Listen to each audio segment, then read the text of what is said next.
Hello aspirants, PCS empire में आपका स्वागत है। आशा करता हूं आप लोगों की पढ़ाई अच्छी चल रही होगी एवं आप लोग अपने लक्ष्य की ओर अग्रसर होंगे।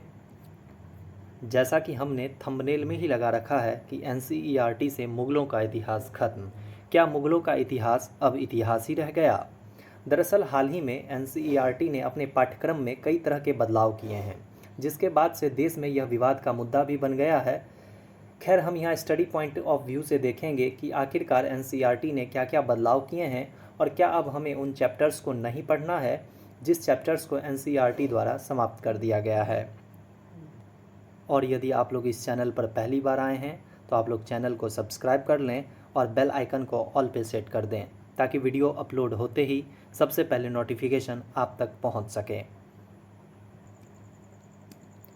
जैसा कि हमने स्टार्टिंग में ही बताया कि एनसीईआरटी ने बदला अपना पाठ्यक्रम, तो आज का हमारा टॉपिक है कि एनसीईआरटी ने अपने पाठ्यक्रम में क्या क्या बदलाव किए हैं और क्यों विवाद का मुद्दा बन गया है।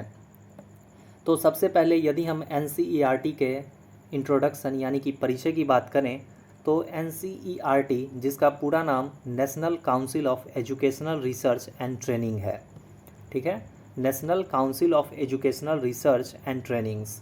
यदि हम इसके अगर हिंदी नाम की बात करें तो राष्ट्रीय शैक्षिक अनुसंधान और प्रशिक्षण परिषद है। तो आप लोग इसका फुल फॉर्म भी याद रखेंगे क्योंकि कई बार एग्ज़ाम में इसके फुल फॉर्म से भी प्रश्न आते रहे हैं। यदि हम इसके स्थापना की बात करें तो वर्ष 1961 में इसका स्थापना हुआ था। इसका हेडक्वार्टर यानी कि मुख्यालय नई दिल्ली में है और वर्तमान में इसके डायरेक्टर प्रोफेसर दिनेश प्रसाद शकलानी जी हैं, ठीक है। और यह एक स्वायत्त संस्था है जो कि केंद्रीय शिक्षा मंत्रालय के अधीन कार्य करती है। तो हमने यहाँ पर देखा कि एनसीईआरटी एक स्वायत्त संस्था है और केंद्रीय शिक्षा मंत्रालय के अधीन कार्य करती है और इसकी स्थापना 1961 में हुई थी और इसका हेडक्वार्टर नई दिल्ली में स्थित है। तो हम एनसीईआरटी की स्थापना के उद्देश्य की बात करते हैं तो इसकी स्थापना स्कूली शिक्षा के गुणात्मक सुधार में सहायता करने हेतु की गई थी। साथ ही यह शिक्षा को सरल एवं सुगम बनाने हेतु विषयों पर शोध कार्य भी करता है।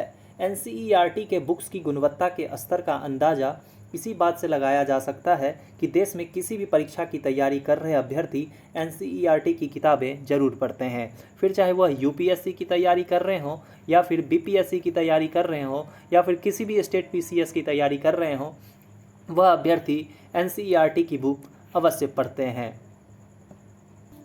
एनसीईआरटी ने क्या क्या परिवर्तन किए हैं अपने पाठ्यक्रम में, इसे जानने से पहले यह क्लियर कर लेना आवश्यक है कि ऐसा नहीं है कि केवल मुग़ल काल के इतिहास को ही अपने पाठ्यक्रम से इन्होंने हटाया है। इसके अलावा भी कई तरह के बदलाव इसमें किए गए हैं। तो हम एक एक करके देख लेते हैं कि आखिरकार इसमें क्या क्या बदलाव किए गए हैं। जिसमें से पहला है कि कक्षा 12 के इतिहास की किताब से मुग़ल काल के शासकों और उनके इतिहास पर आधारित अध्यायों को themes of Indian history part 2 नामक किताब से हटा दिया गया है। यानी कि एनसीईआरटी का एक बुक आता था themes of Indian history part 2, जिससे मुग़ल काल के शासकों और उनके इतिहास पर आधारित जो अध्याय थे उसको हटा दिया गया है। फिर दिल्ली सल्तनत अध्याय का नाम बदलकर दिल्ली 12वीं से 15वीं शताब्दी कर दिया गया है। और तीसरा, महमूद गजनी के नाम से जो सुल्तान का टाइटल था यानी सुल्तान की उपाधि जो उसने ले रखी थी, इसे हटा दिया गया है। राजनीति शास्त्र की पुस्तक से विश्व राजनीति में अमेरिकी वर्चस्व और शीत युद्ध का दौर जैसे अध्याय को भी हटा दिया गया है ना। पॉलिटी की जो बुक थी, इससे विश्व राजनीति में जो अमेरिकी वर्चस्व और शीत युद्ध का दौर जैसे अध्याय थे, इसे भी हटा दिया गया है। फिर स्वतंत्र भारत में राजनीति पर आधारित किताबों में जन आंदोलनों का उदय और एक दलीय प्रभुत्व के युग जैसे अध्याय को भी समाप्त कर दिया गया है। फिर यदि हम देखें 10वीं और 11वीं की पुस्तक से central Islamic lands, clash of cultures and औद्योगिक क्रांति जैसे अध्याय को भी समाप्त कर दिया गया है।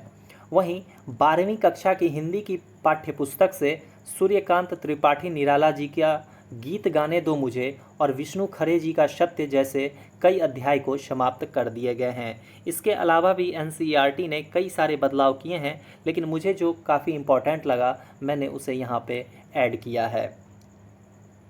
हालांकि ये सारे बदलाव वहीं लागू होंगे जिन राज्यों के स्कूलों में एनसीईआरटी की किताबें पढ़ाई जाती है। सीबीएसई और यूपी बोर्ड सहित कई अन्य बोर्ड एनसीईआरटी की किताबों को तरजीह देते हैं, जहां ये परिवर्तन शैक्षणिक सत्र 2023 और 24 से लागू किए जाएंगे।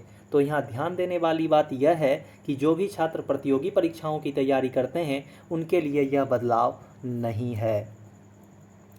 फिर एनसीईआरटी ने अपने दावे में कहा है कि एनसीईआरटी ने शिक्षा की गुणवत्ता को ध्यान में रखते हुए बदलाव किए हैं और यह बदलाव नए और आधुनिक समय की ज़रूरतों को ध्यान में रख कर किया गया है। यानी कि जब एनसीईआरटी से पूछा गया कि आपने यह बदलाव क्यों किए हैं, तो उन्होंने कहा है कि हमने शिक्षा की गुणवत्ता को ध्यान में रखते हुए ये बदलाव किए हैं और इस बदलाव से नए और आधुनिक समय की जो ज़रूरतें हैं वह पूरी हो सकती है। आशा करता हूँ इस मुद्दे से संबंधित हर एक पहलू से आप रूबरू हो गए होंगे। यदि फिर भी कुछ रह गया हो तो आप कमेंट सेक्शन में हमसे प्रश्न पूछ सकते हैं।